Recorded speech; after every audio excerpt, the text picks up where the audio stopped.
All right, everyone, it's time to talk about linguistic warfare and propaganda. This is your inoculation against horseshit that's coming from the lamestream legacy media, corporate entities, and also statists and fascists, including Joe Biden. He is a fascist. To be clear, the kind of partnership that he's promoting or coercing with big tech is explicitly fascism. Like not in the, hey, fight the fascists, beat grandma down Antifa sense, but in the literal sense of the direct fusion of corporate and state power for political gain.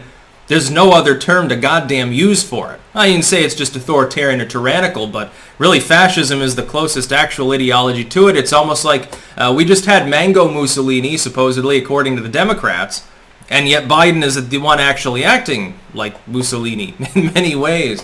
At the very least, can we have Titoism, so there's at least a facade of people giving a damn about economic issues instead of collapsing everything and being completely moronic? Anyway, I would like to state this. You should take linguistic anthropology or linguistics if you're in college currently. If not, you should look up any good textbook about it and study it. It'll open your eyes to the way the world works, on every level, state, corporations, everything. The way we speak, and write, of course, interchangeable in that sense, informs our reality. This is why people who speak multiple languages or different languages from you might have a different understanding of the world. There are tribes out there that don't have names for colors like we have. They only have wet and dry, like for whether something is shiny and reflective or more dull and matte or something like that. There are tribes that don't have a word for blue. They just say, well, it's basically this green, but it's a different shade of green. The way in which they see the world is different from you, at least incidentally, at least with regards to those things. When you say, for example, the U.S. government wants to fight disinformation by partnering with corporations, what I actually hear, because it's a very, very bizarre way of putting it, what I hear is that the U.S. government is interested in censoring people using disinfo as an excuse, while insinuating that that disinformation is of necessity, number one, malevolent, and number two, at least partially, foreign in its origin. That's the insinuation. It's not said, it's insinuated. It's prefaced on years of lies about Russia supposedly throwing the 2016 election. That, of course, never happened. But a large number of people in the population think that that election was unfair, that that result was influenced by a foreign state. They were proven wrong over and over again, but cognitive dissonance is a bitch. And that the 2020 election, meanwhile, was totally fair and above board. Honk honk, of course, it was. Biden got 81 million votes. They've been propagandized to. When you hear the word propaganda used, usually it itself is propaganda. The state will label something propaganda, especially foreign state propaganda, in order to actually conduct propaganda. This, by the way, happens east to west and west to east. If you think that Russia doesn't engage in the same exact behavior, you don't understand how states operate. Certainly China takes the cake when it comes to propaganda. Their people are living in a literal echo chamber because external forces have been largely discluded from the conversation. Their propaganda system is even more brutal.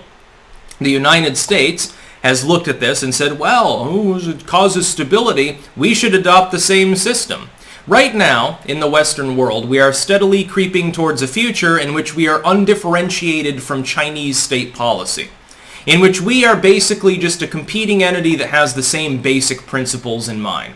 A social credit score system, but it won't be administered directly by the state. It'll be administered by corporations that partner with the state, platform state goods and services and figures, have control over the banking apparatus, take marching orders from the state, but the state in of itself won't be the trigger man. They've got a middleman in order to do it for them as a constitutional workaround, because that pesky First Amendment and Fourth Amendment stuff, we need to get rid of that. Well, we can't do it directly because people would overthrow us, so I'll just use corporations as a workaround.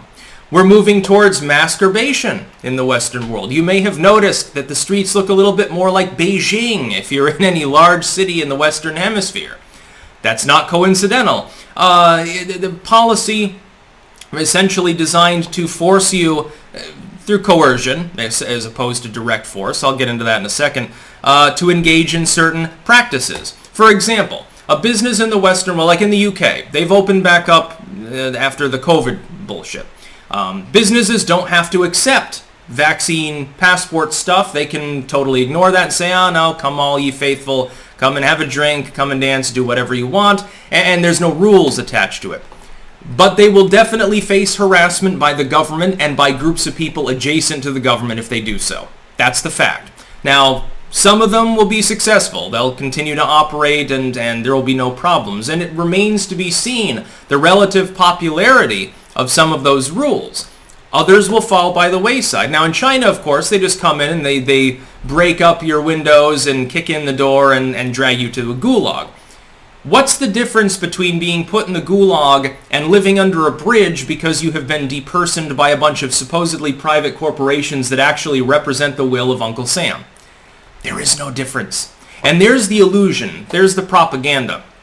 The biggest lie that's being told right now is that there's any difference between the private marketplace, which has become monopolistic because of government policy, deciding that you shouldn't work, deciding you shouldn't own things, have a bank account, speak, etc., and the government doing the same thing. The end result is fundamentally the same.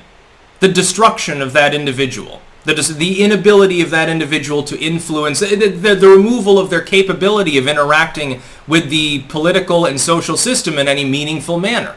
That's essentially the end result of both styles of policy.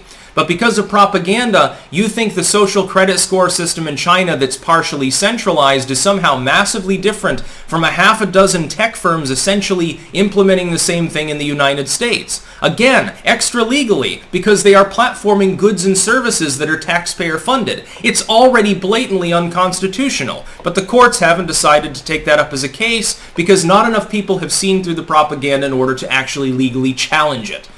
That's the sum and substance. When the United States government says that big tech needs to do more about disinfo, they're engaging in disinformation in the first place. Most of the people who are vaccine hesitant or whatever, they're just a bunch of goddamn hippies that like to take shots of vinegar and take colloidal silver and iodine supplements all the time and play around with orgone. These are not Russian spies. They're not from Beijing. They don't represent the evil far right or anything like that. Some of these people are leftoid hippies.